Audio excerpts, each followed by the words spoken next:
বৃহস্পতিবার মাগরিবের পর টঙ্গীর তুরাগ নদের তীরে আম্বয়ানের মধ্য দিয়ে শুরু হওয়া বিশ্ব ইজতেমায় জড়ো হয় লাখো মুসল্লি। 3 দিনব্যাপী ইজতেমায় 72টি দেশের 2 সহস্রাধিক বিদেশি মেহমানও অংশ নেন।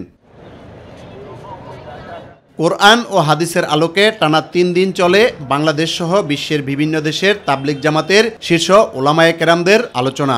দিনই কথা শিখতে পারছি, কিভাবে নবী রাসূলরা দাওয়াত দিত, নবীদের কথা আলোচনা হয়েছে, হযরত সাল্লাল্লাহু কথা আলোচনা হয়েছে, আল্লাহ পাকের কথা আলোচনা হয়েছে, তারপরে জান্নাত জাহান্নামের কথা আলোচনা হয়েছে। ইসলামের বক্তব্য শুনছি, কিভাবে তাবলিগে কি কাজ করতে হবে, ইমানে কিনের যত কথা আছে, দুনিয়াবি মায়া ত্যাগ করে আখিরাতের চিন্তা করতে হবে আমাদের, এরকম বুজুর্গরা বলছে। রোববার সকালে আখিরি মোনাজাতে অংশ নিতে ঢাকা ও আশেপাশের এলাকা থেকে ইজতেমা ময়দানের দিকে ঢল নামে মানুষের।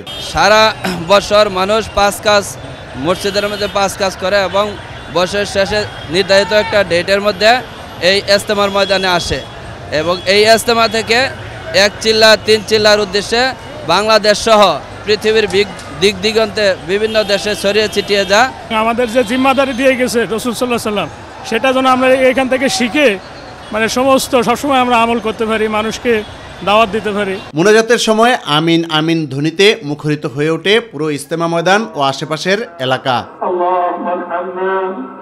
বিশ্ব মুসলিম উম্মার শান্তি কামনা করে ফরিয়াদ করেন মহান আল্লাহর দরবারে। বিশ্ব মুসলিম উম্মার শান্তির জন্য এবং আমার দেশবাসীর মঙ্গলের জন্য আজকে আমাদের তাবলিগের পক্ষ থেকে মোনাজাত করা হয়েছে। আমরা মোনাজাতে স্বতঃস্ফূর্তভাবে ইনশাআল্লাহ আমরা অংশগ্রহণ করেছি।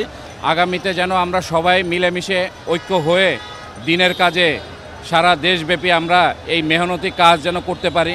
দেশের বিভিন্ন মসজিদ থেকে আসা তাবলিগ জামাতের মুসল্লিরা ইসলাম প্রচারের মাধ্যমে মহান রবের সন্তুষ্টি লাভের আশায় আবারও ছড়িয়ে ছিটিয়ে যাবেন দেশ বিদেশের বিভিন্ন প্রান্তে। আল্লাহ রাব্বুল আলামিন কোরআনে বলছে, বাল্লিগ মা উনজিলা ইলাইকুম মির রাব্বিকুম, তুমি প্রচার করো যা তোমার রবের পক্ষ থেকে তোমার প্রতি নাজিল করা হয়েছে।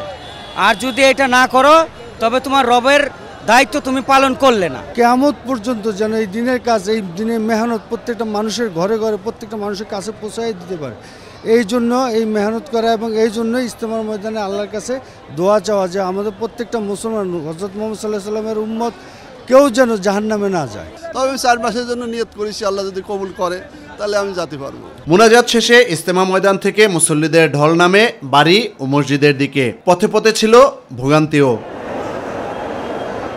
বছর জুড়ে বিভিন্ন মসজিদে তাবলিগ জামাত শেষে নির্দিষ্ট দিনে টঙ্গীর ইজতেমা ময়দানে জড়ো হয়েছেন মুসল্লিরা।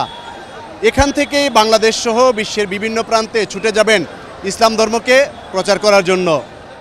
ইউসুফ আলী, মাই টিভি, টঙ্গী, গাজীপুর।